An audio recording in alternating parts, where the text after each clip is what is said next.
салом шунавандаҳои гиромӣ, ба таваҷҷӯҳи шумо гуфтори адабӣ аз рӯи асари қаҳрамони Тоҷикистон устод Садриддин Айнӣ ёддоштҳо дар қироати ҳунарманди халқии Тоҷикистон Ато Муҳаммаҷонов пешниҳод мегардад. гуфтори 12.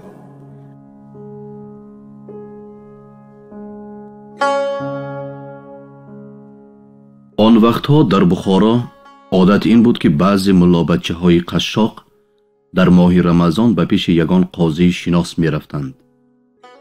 қозиҳо ин гуна талабаҳоро ба ягон деҳае ки имом ва мактабдор надошта бошад ба унвони муаллим мефиристоданд. он вақтҳо муаллими мактабҳоро мактабдор мегуфтанд. муаллим гуфта танҳо ҳамин гуна касонеро меномиданд ки дар моҳи Рамазон муваққатан ба деҳае барои таълим раванд. мардуми он деҳа дар охири Рамазон ба он талаба як маблағ пул ғондошта медоданд. як Рамазон акаи ман ҳам ки бо писари як қозӣ шарик дарс будааст, ҳамроҳи ӯ пеши падараш рафтааст ва қозӣ ӯро ба деҳае бо унвони муаллим фиристодааст.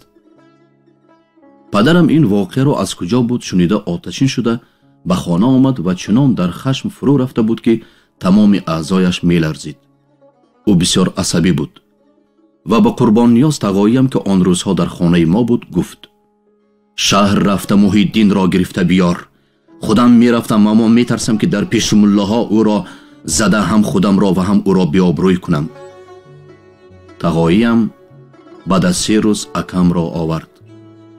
вақте акам ба хона салом дода даромад, падар аз таги намад чӯберо ки пештар ёфта тайёр карда монда будааст ба даст гирифта ба тарафи ӯ давид.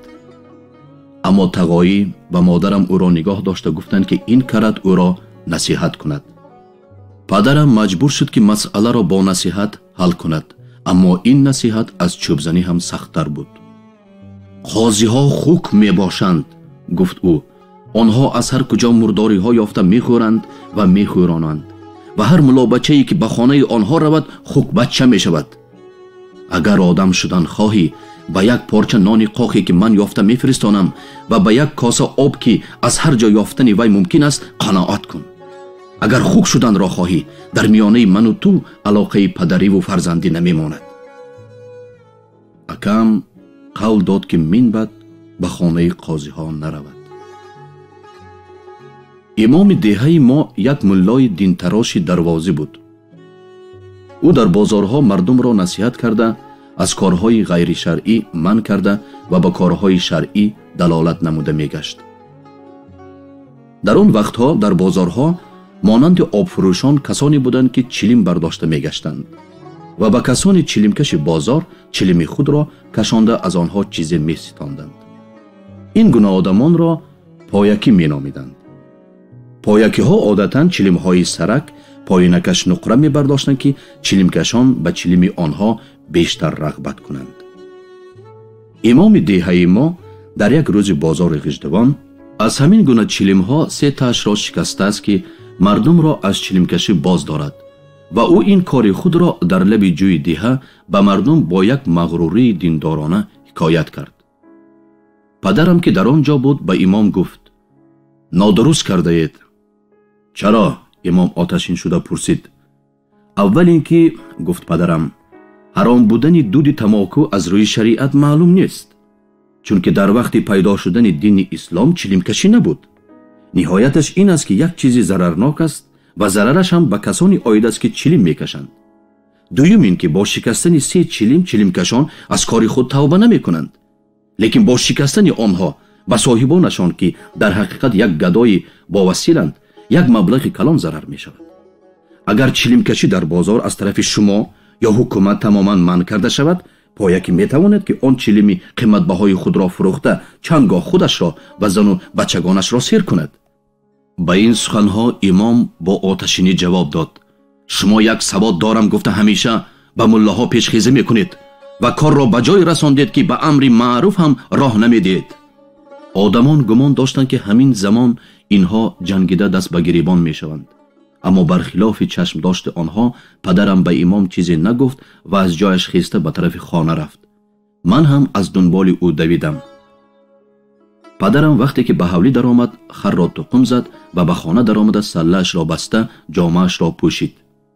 хурҷинро гирифта нондонро кушод ва ҳар чӣ қадар ноне ки дар вай буд ба хурҷин андохта ба модарам: ман шаҳр рафтам, гӯён аз хона баромад. барои чӣ ба як ногоҳ шаҳр меравед? имрӯз монед ки барои бача кулчаи гарм пазам. гӯён модарам зорӣ мекард, аммо ӯ ҷавоби надода харро савор шуда баромада рафт. модарам дар кӯча чӣ воқеа рӯй доданро аз ман пурсид. ман ҷанҷоли бо имом шударо нақл кардам, аммо ӯ дар ин ҷанҷол ягон сабаби ба шаҳрравӣ маҷбуркунандаӣ намедид. падарам баъди 3 рӯз аз шаҳр омад. харро ба ҷояш баста хурҷинро ба лаби суфа гузошт ва аз аҳволи акам ба модарам чизе нагуфта баромада рафт. баъд аз соате омад ки аз башарааш асари андӯҳе ки дар рӯзи ҷанҷоли имом пайдо шуда то ҳол давом мекард, тамоман барҳам хӯрдааст ва дар абрӯ ва чашмонаш нишонаи хашм ва оташинӣ намондааст ва бо табассуми шодиёна ба модарам ҷанҷоли бо имом кардаашро ҳикоя карда дар охир гуфт: ман барои дуруст будани сухани худ аз шаҳр ривоят карда овардам ва аз бағалаш коғазеро бароварда хонда ба мо шарҳ дод.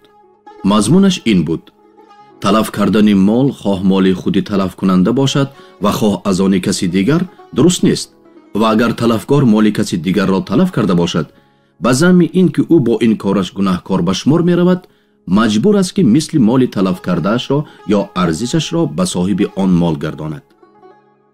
дар поёни он коғаз як муҳри калони даҳони пиёлача бар ин пахш карда шуда буд. падар баъд аз он сухани худро давом кунонда гуфт: бо ин ривоят гуфтаи худро дуруст баровардам ва имомро дар пеши мардум шарманда кардам. муллоҳои мо ҷоҳиланд. ба суханони монанди худашон дасторкалонон гӯш андозанд ҳам, гуфтаҳои мо бар ин касонро маъқул бошад ҳам писанд намекунанд ва сухани пурҳикмати мингар ки мегӯяд, бингар ки чӣ мегӯядро намедонанд. агар донанд ҳам худро ба нодонӣ мезананд. даҳони инҳоро бо муҳри муфтӣ муҳр кардан дар кор аст. гӯшти хар дандони саг гуфтанд. падарам ҳарчанд асабӣ гузаро бошад ҳам маро сахт назадааст ва сахт ҷанг накардааст. дар вақтҳое ки ман ёд дорам, ӯ маро танҳо 2 бор танбеҳ дода буд. яке аз он танбеҳҳо ба ин тариқа рӯй дода буд. ӯ боре як хар харид ки ӯ бадамал баромад. агар касе ба ёлаш даст расонад, динг динг кунон ҳаллос мезад. дар яке аз рӯзҳои тобистон ӯ он харро ба ёбон бурда барои чаро дар почпоя дар замини гандумаш дарав карда шуда баста буд.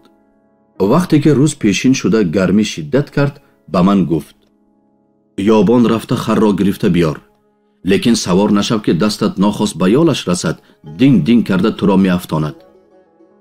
ман ёбон рафта харро кушода гирифтам ва дар дили худ фикр кардам ки агар аз ягон ҷои баланд савор шавам ва дастамро ба ёлаш нарасонам, динг динг нахоҳад кард. чӣ лозим аст ки хари тайёрро салт бурда худ пиёда равам? ман барои ба амал овардани ин фикр харро ба ҷӯйчае даровардам ва аз лаби ҷӯ ба ҳеҷ ҷои вай даст нарасонда оҳиста ва оромона савор шуда гирифтам. хар ҳам ором истод ва ягон бадҳаракатӣ накард.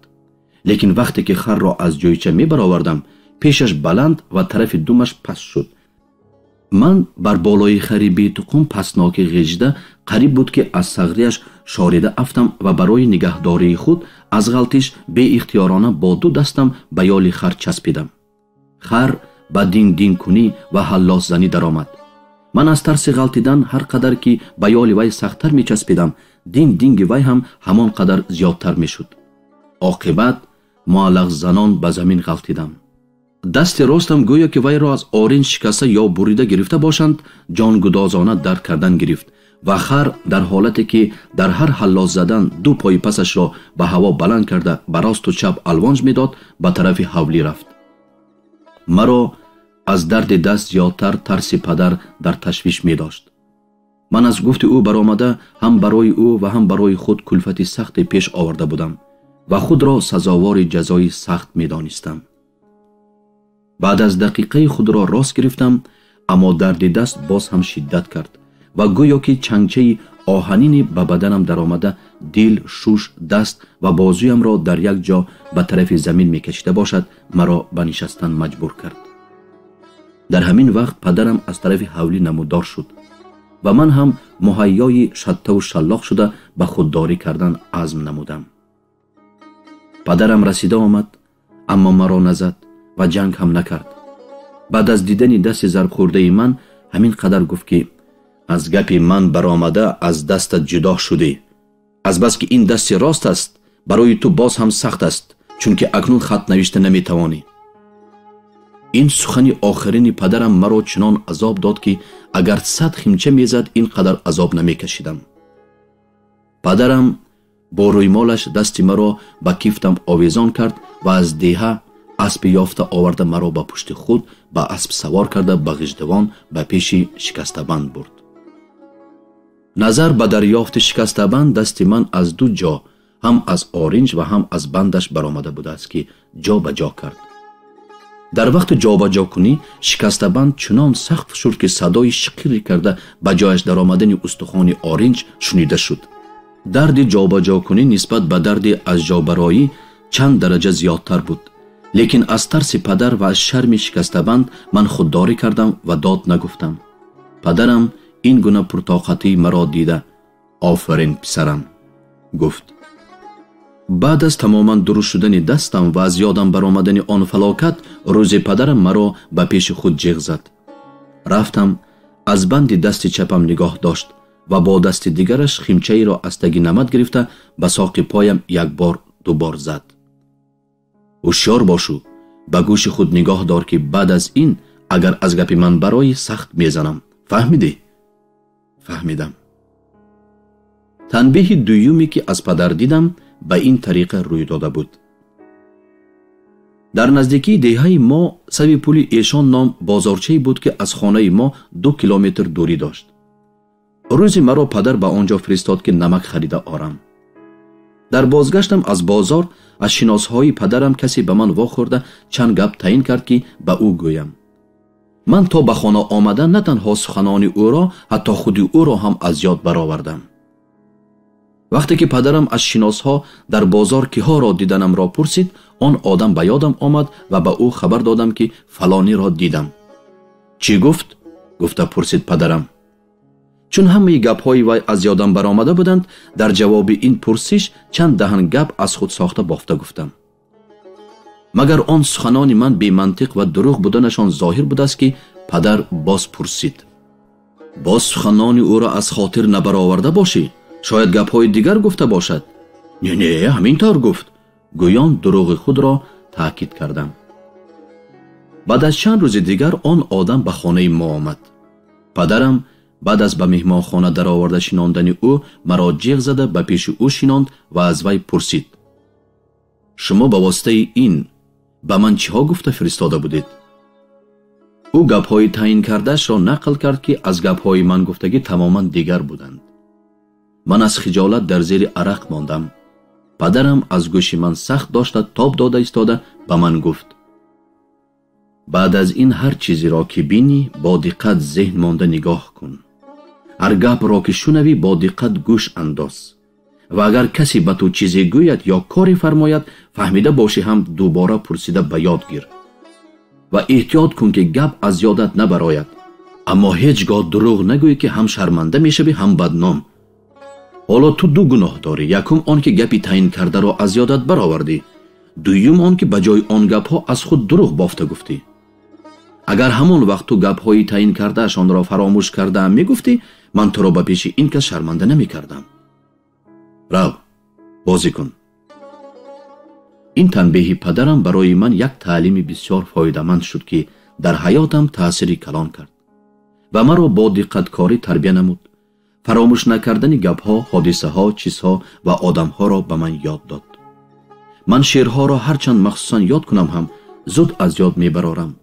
حتی شعرهای خودم را هم در روز دوم گفته شدن آنها فراموش میکنم. اما گپ ها، حادثه ها و خاطره های را که به من کم و بیش تأثیر کرده باشند از یادم نمی برآوردم. هرچند در 10-12 سال آخری قوه حافظیم خیلی سست شده гапҳо ва чизҳоро зуд фаромӯш мекардагӣ шуда бошам ҳам, аммо хотираҳои пештара қариб ҳамагӣ дар ёдам нақш баста мондаанд. ин натиҷаи ҳамон танбеҳи падар аст, ки ман дар паси вай ба идмонӣ, хотира ва ҳофиза машғулӣ намудам. баъд аз рафтани он одам ман ба пеши падар рафтам ва мехостам дар пеши ӯ як дурӯғи худро иқрор кунам, аммо шарм медоштам. бинобар ин хомӯш мондам. падарам пай бурд, ки ман ба ӯ чизе гуфтан мехоҳам, аммо ба кадом сабаб бошад нагуфта истодам. бинобар ин ӯ пурсид: чӣ мехоҳӣ гӯӣ? як дурӯғи худро иқрор кардан мехоҳам. хуб, иқрор кун. рӯза гирифтанам дурӯғ буд. падарам хандида гуфт: ман ҳамон вақт фаҳмида будам, ки ту рӯза нагирифтаӣ ва барои харҷи сайр гирифтан худро рӯза нишон додаӣ. лекин ман он вақт ҳам барои наранҷондани ту ва ҳам барои наранҷондани модарат, ки ба рӯзадории ту хеле шавқ дошт, чизе нагуфта будам. вагарна он корат ҳам дурӯғ буд ва ҳам фиреб. лекин он вақт бисёр хурдсол будӣ. умедворам, ки баъд аз ин он гуна корҳоро накунӣ. падарам 1 сол пеш аз вафоташ хост, ки маро Бухоро бурда шаҳрро тамошо диҳад ва ман чанд рӯз дар пеши акам монда ба истиқомати мадраса омӯхта шавам, то ки соли оянда барои хондан аз аввали таҳсил ба шаҳр равам. бо ин ният ӯ дар рӯзҳои зимистон ба хар савор шуда маро ба қафои худ савор карда ба роҳ даромад. чун мо аз Яланги ном манзил, ки дар байни Вобканд ва шаҳри Бухорост гузаштем, хар ба канори роҳ баромада дар зери як дарахти бед истод. падар харро бо чӯбзании бисёр аз он ҷо ҳаракат дода ба роҳ даровард ва ба ман гуфт: соли гузашта баҳорон, вақте ки ба шаҳр мерафтам, ба сари бозори Ялангина фуромада ба зери ҳамин дарахти бед фуромада худ нон хӯрда ва харро дам дода будам. аз миёна қариб 1 сол гузашта бошад ҳам хар ҳанӯз он воқеаро аз ёд набаровардааст ва мехоҳад, ки боз дар ҳамон ҷо вайро дам диҳам. бинобар ин аз он ҷо гузаштан нахост. падар баъд аз дақиқаи хомӯш мондан боз ба гап даромад: хар аз одаме, ки чизҳои дида ва шунидаашро аз ёд мебарорад, беҳтар аст. диққат кун, ки ҳеҷ чизро аз ёд фаромӯш накунӣ.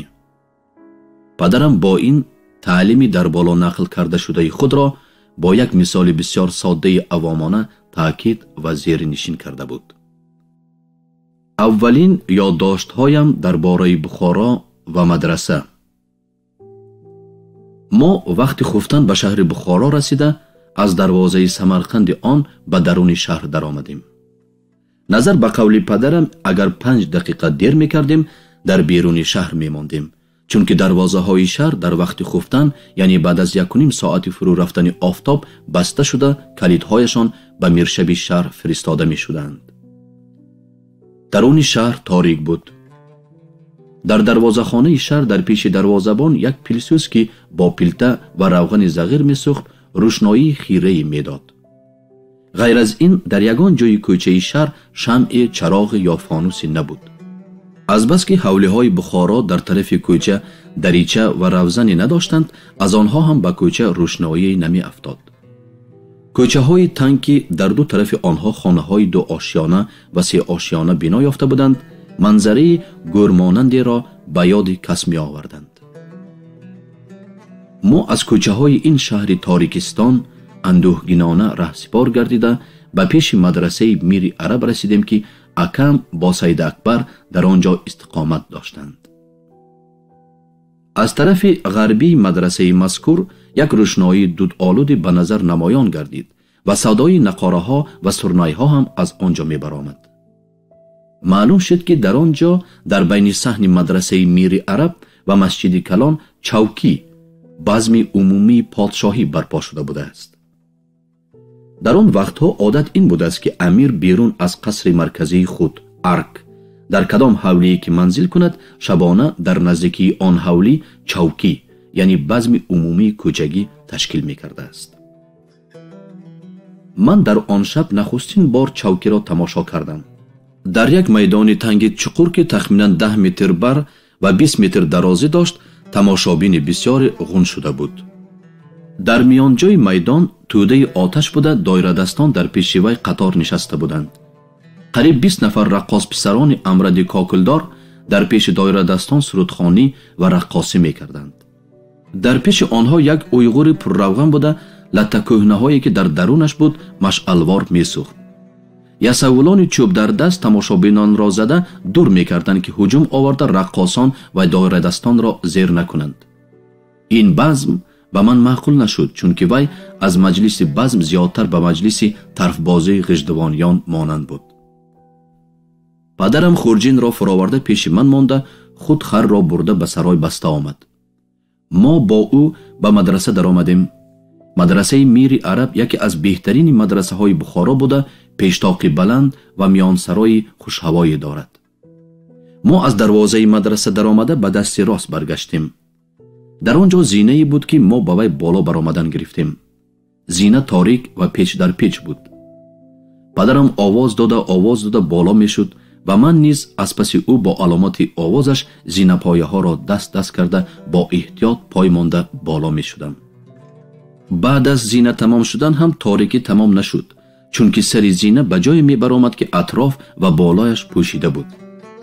дар он ҷо падар дареро бо қоидаи мадраса бо пушти нохунаш нармакак тиқ кард. дар кушода шуд ва мо даромадем. ҳуҷра иборат аз як гунбази бисёр баланди васеи гирда буд ва ғайр аз дари даромадаш ки вай ҳам аз раҳрави болопӯшидаи торик кушода мешуд, дигар на дар дошт ва на дарича. дар миёнанҷои ҳуҷра як сандалӣ буда ба болои вай як шамъи ҷойдории 16тагӣ, яъне 16 донааш нимкилогӣ месӯхт. ин шамъ танҳо рӯи сандалиро ба зур равшан мекард ва дигар ҷои ҳуҷра, хусусан сақфи баланди гумбазшаклаш дар нимторикӣ бисёр воҳимаангез ба назар менамуд.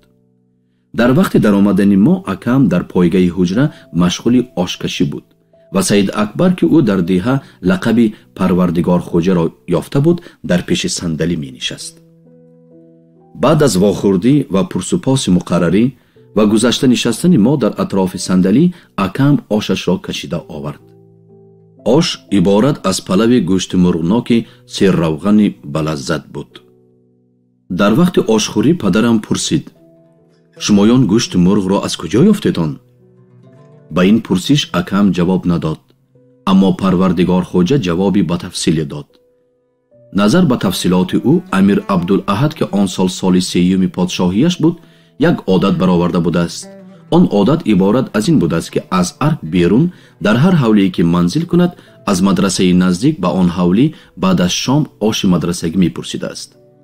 яке аз ходимони ошхонаи амир барои иҷрои ин сипориши ӯ ба мадраса омада овоз медодааст ки ҳар кас оши тайёр дошта бошад биёрад. муллобачаҳо оши палави тайёр кардаашонро бо дегаш мебароварданд ва он ходим дегҳоро ба соҳибонашон бардоронда ба ҳавлии амир мебурдааст. дар он ҷо сарошпаз дегҳоро кушода, маззаи ошҳоро чашида дида, яке аз онҳоро интихоб карда мегирифтааст ва дигар ошҳоро рад мекардааст ки соҳибонашон боз бардошта мерафтанд. сарошпаз он оши писандидаашро ба табақи амир кашида гирифта, деги муллобачаро аз оши ошхона пур карда медодааст ва ҳам ба соҳиби ош бо сипориши амир 10 танга 1.5 сум пул медодааст. азбаски ин одати амир ба ҳамаи мадрасаҳои Бухоро машҳур шудааст, ӯ дар кадом ҳавлие ки манзил кунад, аҳолии мадрасаҳои атрофи он ҳавлӣ ба умиди қабули амир оши палав мепухтанд.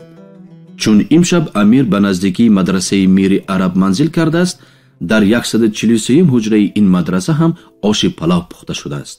ва ҳолон ки дар як қисми ин ҳуҷраҳо касони истиқомат доштанд ки дар як зимистон як бор ҳам бошад оши палав пухтан ба онҳо муяссар намешудааст. ин гуна муллобачаҳои қашшоқ ҳам қарз карда ё масолиҳи оши палавро аз қассобу баққол ба насия гирифта, ба умиди қабули амир оши палав мепухтанд. Саид Акбар дар охири суханаш бо як оҳанги мағруронае гуфт: имшаб аз байни 143 дег ош хушбахтона оши мо қабул ёфт ва ин оши гӯшти мурғноқ аз ошхонаи подшоҳист. падарам дар аввалҳои тафсилоти Саид Акбар суханони ӯро гӯш дода ош хӯрда меистод, چون در نیمه حکایت وی چی بودنی مسئله را فهمید، از آشخوری باز استاد و در وجاهتش علامتی خشم و غضب پیدا شد. من گمان داشتم که او همین زمان خلچوبش را برداشته اکم را خواهد زد، اما این طور نکرد. بعد از غون داشتن دسترخوان هم خیلی وقت بیدار نشست. نه به سید اکبر و نه به اکم چیزی نگفت و حتی بروی آنها نگاه هم نمی کرد و مانند شیخان خانقاه نشین چشمانش را پوشانده و سرش را خم کرده می نشست و گاه گاهی سر خود را قدر بالا گرفته آهی می کشید و باز سرخم می کرد. او امشب خوابیده توانستیانه من خبر نداشتم، چون که خوابم ربوده بود. چون در اولی صبح با شمگیرانی اکم بیدار شدم، دیدم که پدر برای بازگشتن به صحرا تیار شده ایستاده است. وقتی که روز سفید شد، او از جایش خیسته به من خطاب کرده گفت: پسرم بیا تو را هم همراه خود به صحرا برم، چون که تو در اینجا در پیش این امیر بازان نه آداب مدرسه بلکه دیگلیسی آشخانه امیر را می آموزی. من گریه و زاری کنان از او پرسیدم که مرا به این زودی به صحرا گردانده نبرد تا که روزی چند در اینجا مانده شهر را تماشا کنم و ملا تقاییم را بینم. او راضی شد که من موقتا در شهر مانم و به طرز جدی گفت: لیکن هوشیار باش که مانند اینها نشوی. اگر به گفته های من عمل نکنی، روی تو را هم نمی بینم. گفت و خورجین را از دست اکم که برداشته بردن میخواست کشیده گرفته از حجره برآمد. ما تا سرای خرخانه برای گسیل کردن او رفتیم. در آنجا هم چیزی نگفته پولی سرایبان را داد و خرش را سوار شده به صحرا رفت. آن حجره‌ای که اکاهای من در وی زندگانی میکردند دیوخانه نام داشته است. واهمه انگیزی روزانه وی از شبانه‌اش هم زیادتر شد. وقتی که در روز روشن از کوچه آمده به آن بینای وسیع تاریک دودآلود می درآید، گمان میکنید که حقیقتا هم در هر گوشه و کنج کنارهای وی دیوی خفته باشد. این گنبد پردهشت فقط در دیوار جنوبیش یک پنجره خرد گجین داشت که وی هم با گنبد از این هم بلندتری مسجد مدرسه گشاده میشد. اگر از سوراخی خرد پنجره به آن سو نگاه میکردید، واهمه‌تان باز هم قوت میگرفت، چون که فضای وسیع گنبد مسجد به نظرتان مانند یک دنیای تاریک بی پایان می نمود. این حجره این چنین در زیر قبه‌اش یک سوراخ تنگ داشت. در روزهای بی ابر آفتابناک، در ساعتهای 12 روز از آنجا به زمین حجره دهان پیاله برین روشنایی می افتاد. این روشنایی غیر طبیعی در زمین تاریک حجره مانند روشنایی چشم درندگان در شب تاریک دهشت انگیز می نمود. زندگانی ما در آن حجره بسیار ساده بود. پگاهانی و بیگاهانی نان قاق از صحرا آورده شده را با چای می خوردیم. هر روز در ساعت 1 اکم یگان دمی گرم تیار می کرد. دمی گرم ما هم ساده بود.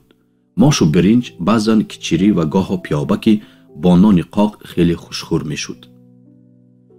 کارهای حجره را پخت و پز، شست و شوی و رفت و روب را تماما اکم می کرد و من به قدر قوام با او یاری می دادم. اما سید اکبر یعنی پروردگار خواجه مانند آن که در آن حجره مهمان باشد، همیشه در پیشگاه صندلی پاهایش را در آتش گرم کرده می نشست و درسش را می دید یا خط مشق می کرد.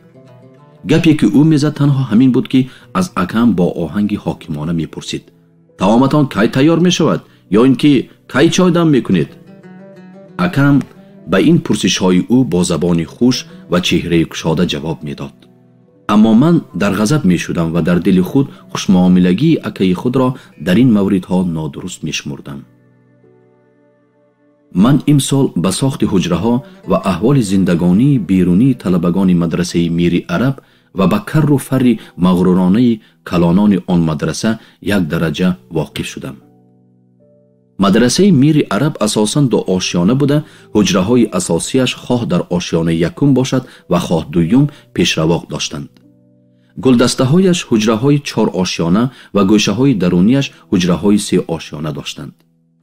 حجره های آشیانه دویم این گوشه ها را معلقه می نامیدند که در حقیقت هم از گور معلق هیچ فرق نداشتند. حجره های اساسی آشیانه یکم یک دره و از آن آشیانه دویم و 4 دو دره بودند که در دویم آنها دریچه بوده به کوچه گشاده می شدند. این مدرسه از درون در شمال و جنوب 2 پیشتاق بلند داشت. дар пушти ин пештоқҳо андак ҷои дуттаи монанди холӣ будааст ки бинокорон ҳамон ҷоро ҳуҷра сохтанд. дар дарозии ин ҳуҷраҳо як одам ба зур мехобид, аммо бари онҳо ба ғоят кӯтоҳ буда ба одам қат намедод. азбаски дар даруни як тоқи калон дари оддӣ банд менамояд, бинокорон дар он ҳуҷраҳои танг дарҳои бисёр сербар ва баланди дарвозамонанд шинондаанд. аҳолии мадраса ин ҳуҷраҳоро уштурхона меномиданд. ин ном нисбат ба дари онҳо бисёр муносиб буда, нисбат ба даруни онҳо аз қабили номидани ягон чиз бо сифати зидди он чиз буд ки ин гуна маҷоз дар Бухоро одат буд. чунончи дар ҳамон вақтҳо дар масҷиди калони Бухоро як одами аз ҳад зиёд фарбе хатиб буд ва фарбеяш ба дараҷае буд ки дар вақти хутба ду кас аз бағалаш гирифта ӯро ба минбар мебароварданд ва худ вазни худро бардошта баромада наметавонист. мардум ӯро зайди лоғар мегуфтанд.